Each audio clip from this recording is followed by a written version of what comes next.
একটা লোক শহরে যাবে বাড়ির কিছু জিনিসপত্র কেনার জন্য। লোকটির ছিল একটা পোষা কুকুর। লোকটি যেখানেই যেত কুকুরটা সেখানে সাথে সাথে যেত। লোকটি একটা ঘোড়া নিয়ে শহরে যাওয়ার উদ্দেশ্যে রওনা দিল। কুকুরটাও পিছে পিছে যেতে লাগলো। রাস্তাতে যেতে যেতে সে একটা বট গাছ দেখতে পেল। বট গাছ দেখে সে ভাবলো এখনো তো অনেক দূর, এখানে একটু বিশ্রাম নিয়ে যায়। তারপর সে বট গাছের গোড়ায় বসে একটু বিশ্রাম নিতে লাগলো। বিশ্রাম শেষ করে সে তার ঘোড়া নিয়ে রওনা দিল, কিন্তু তার পকেট থেকে টাকা পড়ে গিয়েছিল বিশ্রাম নেওয়ার সময় বট গাছের গোড়ায়। সেটি ওই কুকুরটা দেখতে পেল। তারপর সে ওই মালিকের পিছে পিছে দৌড়াতে লাগলো আর ডাকতে লাগলো ঘেউ ঘেউ করে। কিন্তু মালিক ভাবলো এমনিতেই ডাকতেছে মনে হচ্ছে, সেজন্য সে আর বেশি গরজ করলো না। কুকুরটি কোনোভাবেই বোঝাতে পারতেছিল না মালিককে যে সে ওই টাকাগুলো ওই গাছের গোড়ায় ফেলে রেখে এসেছে। তখন কুকুরটি দৌড়ে গিয়ে ঘোড়ার পায়ে কামড় দিল। তখন মালিক ভাবলো কুকুরটি মনে হচ্ছে পাগল হয়ে গেছে। তখন মালিক নেমে ঘোড়ার পায়ে দেখতে লাগলো যে কতটা ক্ষতি হয়েছে। সে ঘোড়ার পায়ে মলম লাগিয়ে দিতেছিল। তখন কুকুরটি এসে মালিককেও কামড়িয়ে ধরে পিছনের দিক টানতে লাগলো। তখন মালিকের অনেক রাগ হলো।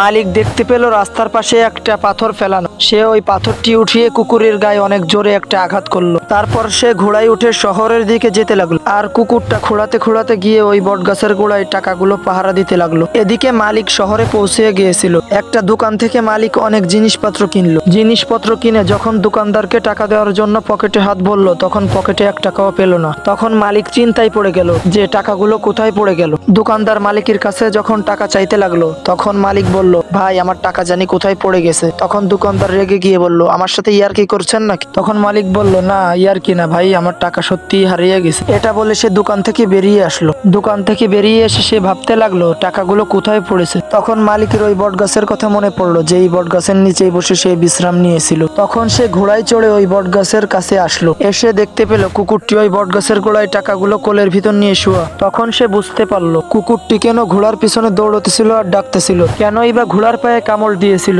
কেন বা তাকে কামড়িয়ে পিছনের দিক টানতেছিল। তারপর সে ঘোড়া থেকে নেমে কুকুরটির কাছে গিয়ে তার মাথায় হাত বুলাতেছিল আর বলতেছিল যে আমি না বুঝেই তোর গায়ে শুধু শুধু আঘাত করলাম, তুই আমাকে মাফ করে দে। কিন্তু কুকুরটা চোখ খুলতেছিল না। তখন মালিক বলল যে তুই মনে হচ্ছে আমার পর রাগ করে আছিস তাই না? এটা বলে সে কুকুরটাকে বুকের ভিতর জড়িয়ে ধরলো। তখন সে বুঝতে পারলো যে কুকুরটা নিঃশ্বাস ছাড়তেছে না, মানে কুকুরটা মারা গেছে। তখন সে অনেক জোরে জোরে কাঁদতেছিল। তখন সে একটা কবর খুঁজে কুকুরটাকে মাটি দিয়ে দিল।